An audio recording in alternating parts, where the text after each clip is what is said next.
दोस्तों शायद ऐसा पहली बार हुआ है जहां मैंने सिर्फ 5 दिन के अंदर अंदर ही जो है 3 हॉरर कॉमेडी फिल्मों को जो है देखा है, थिएटर में देखा है। और कहना चाहूँगा कि इन 3 फिल्मों को देखने के बाद काफ़ी समय से एक चीज़ जो मेरे साथ चल रही थी वो अब कंफर्म होती जा रही है, जहां पर मुझे ये एहसास हो रहा है अब कि ये जो हॉरर कॉमेडी का जो जॉनरा है ये मेरे लिए बहुत अच्छी तरीके से शायद आज की डेट में काम नहीं कर सकता है, जिसके पीछे के कारण कुछ भी हो सकते हैं। मे बी कोई बहुत ही वेल रिटन फिल्म आती है तो बहुत ही मजा आएगा, पर हाँ कहीं ना कहीं फील होता है कि अब इन फिल्मों को हॉरर और कॉमेडी के लिए नहीं बनाया जा रहा है, इनको जो है अब एक स्पेसिफिक टारगेट ऑडियंस के लिए जो है बनाना स्टार्ट किया जा रहा है, जिससे मुझे पर्सनली कोई प्रॉब्लम नहीं है। पर इन्हीं कारणों से ये फिल्म मेरे लिए कुछ खास अब जो है काम नहीं कर पाती है। मे भी हो सकता है कि आने वाले समय में मैं हॉरर कॉमेडी फिल्मों को जो है स्किप करना भी जो है स्टार्ट कर दूं। नो डाउट बॉलीवुड की तरफ से आने वाले समय में स्त्री 2 वगैरह जो आएंगी उनके लिए तो मैं पर्सनली एक्साइटेड ही हूं, क्योंकि पहला भाग जो है मुझे काफी पसंद आया था। अब अगर बात करें आज थिएटर में रिलीज हुई हिंदी फिल्म मुंजिया के बारे में, तो मेरे द्वारा देखी गई इसी हफ्ते 2 बाकी हॉरर कॉमेडी फिल्मों की ही तरह इसमें भी जो है कुछ अच्छे खासे नोटिसेबल लूप होल्स हैं, कुछ चीजें हैं जो लॉजिक से हटके नजर आती हैं। पर कहना चाहूंगा कि यहां पर इस फिल्म के अंदर कुछ ऐसे एलिमेंट्स हैं जो इस फिल्म को कह सकते हैं कि एक वॉचेबल टाइम पास फिल्म बना जाते हैं। मतलब ज्यादा कुछ एक्सपेक्टेशंस ना रखते हुए जस्ट एक फन वॉच के लिए अगर परिवार के साथ बच्चों के साथ फिल्म को देखना है तब मैं कह सकता हूं कि एक टाइम पास के लिए ये एक अच्छी फिल्म है। जिसके पीछे के कुछ कारणों को अगर मैं सबसे पहले डिस्कस करूं तो कहना चाहूंगा कि सबसे पहली बात, फिल्म का जो प्रीमाइस है वो बहुत ही बेहतरीन है। फिल्म का जो सब्जेक्ट है ये मुंजिया का, ये बहुत ही ओरिजिनल, बहुत ही फ्रेश और बहुत ही इंटरेस्टिंग नजर आता है। हालांकि इस इंटरेस्टिंग सब्जेक्ट को उस लेवल का ट्रीटमेंट या फिर प्रेजेंटेशन फिल्म में नहीं मिला है, पर हाँ क्योंकि मेरे लिए ये सब्जेक्ट, ये मुंजिया का जो थीम है ये बहुत ही फ्रेश था, इस कारण से शुरुआत में ये फिल्म जो है एक इंटरेस्ट बिल्ड करने में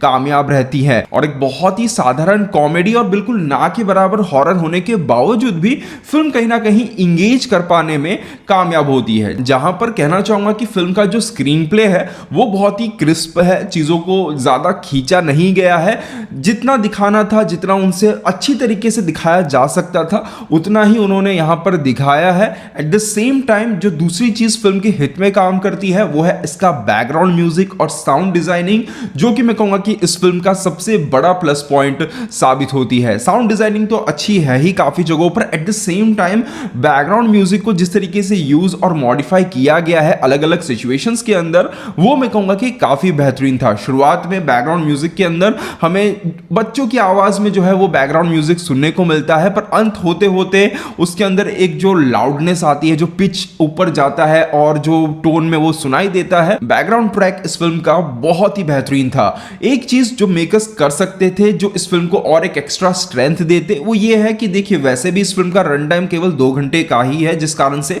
फिल्म ज्यादा बोर ही नहीं करती है और एक टाइम पास फिल्म साबित होती है। पर अगर मेकर्स चाहते तो 10-15 मिनट लेते हुए यहां पर फिल्म के अंदर जो बिट्टू नाम का कैरेक्टर है उस कैरेक्टर को लेकर हमें एक थोड़ा और आइडिया जो है यहां पर वो दे सकते थे कि वो कैरेक्टर अपने आसपास जो लोग हैं उनके बारे में सही में क्या फील करता है। नो डाउट कागज पर उसका प्यार हमें नजर आता है, उसका डर हमें नजर आता है, उसकी परेशानियां हमें नजर आती हैं, पर हाँ उसे जो है थोड़ा और बेटर वे में, थोड़ा और समय देते हुए फिल्म के अंदर अगर दिखाया जाता तो बहुत अच्छा होता। क्योंकि फिल्म के अंदर उसके और उसकी दादी के बीच के कुछ सीन्स हमें जब देखने को मिलते हैं वो फिल्म के अंदर इमोशनली काफी अच्छी तरीके से काम करते हैं। और अगर जिस तरीके की बॉन्डिंग उसके और उसकी दादी के बीच में फिल्म में यहां पर दिखाई गई है, उसी तरीके की बॉन्डिंग, उतनी एक नेचुरल बॉन्डिंग अगर बाकी कुछ कैरेक्टर्स के साथ, फॉर एग्जांपल उसके दोस्त के साथ, सरवरी के कैरेक्टर के साथ, उसकी जो मां है उसके साथ अगर फिल्म में दिखाया जाता तो मेरे हिसाब से बहुत अच्छी तरीके से चीजें काम कर सकती थी। क्योंकि एक पॉइंट के बाद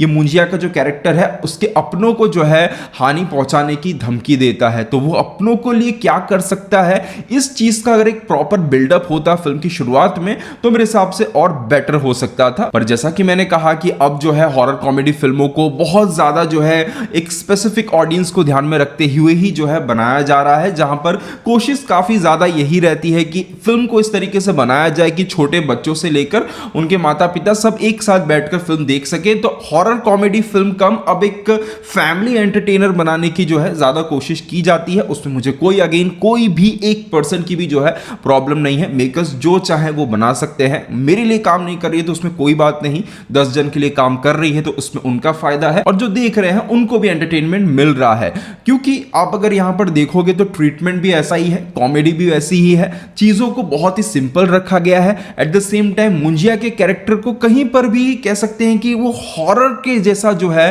प्रेजेंट नहीं किया गया है। इसे एक सिनेमैटिक यूनिवर्स का हिस्सा बनाते हुए मेकर्स शायद आगे जाकर एक विलन के तौर पर प्रेजेंट करेंगे, पर कहना चाहूंगा कि इस फिल्म के अंदर उसके अंदर वो पावर जो है नजर आ ही नहीं। उसने वो चैलेंज नहीं किया इस फिल्म के अंदर कैरेक्टर्स को जिसको देखकर हमें डर लगे। एट द सेम टाइम डर तो छोड़िए, ये कॉमेडी पीस की तरह ज्यादा हमें नजर आता है, जो कि मेरे लिए अगेन जो है काम नहीं करता है। फर्स्ट हाफ के मुकाबले फिल्म का सेकंड हाफ जो है काफी अच्छा है। सेकंड हाफ के अंदर कहना चाहूंगा कि आखिरी 15-20 मिनट के अंदर जेन्युइन तरीके से कुछ अच्छी कॉमेडी यहां पर देखने को मिलती है, हंसाती है film. At the same time ये मुंजिया के थीम के अंदर कुछ जो नए एलिमेंट्स ऐड होते हैं वो अगेन फिल्म को जो है और ज्यादा इंगेजिंग बना देते हैं और फिल्म जो है ठीक ठाक तरीके से एक एंड लेने में कामयाब रहती है। सेकंड हाफ के अंदर भी सत्यराज का जो कैरेक्टर था, वो जो कैरेक्टर यहां पर वो प्ले कर रहा है अगेन मैडॉक की इस फिल्म के अंदर अगेन एक light hearted horror comedy film के अंदर एक सीरियस इशू को जो है पकड़ने की जो है कोशिश की गई है,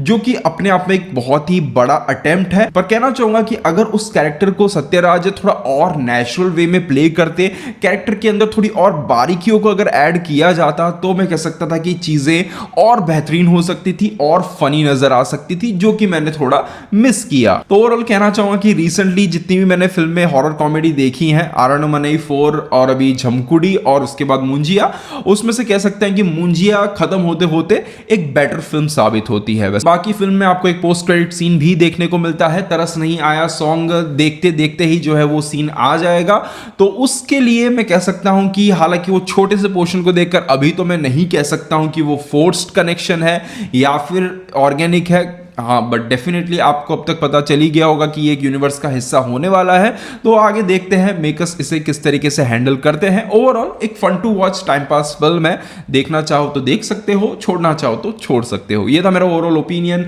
इस फिल्म को लेकर। अगर आपने फिल्म देख ली है तो आपको फिल्म कैसी लगी कमेंट सेक्शन में जरूर बताइएगा। मिलते हैं हमारे अगले वीडियो में, तब तक के लिए बाय, टेक केयर।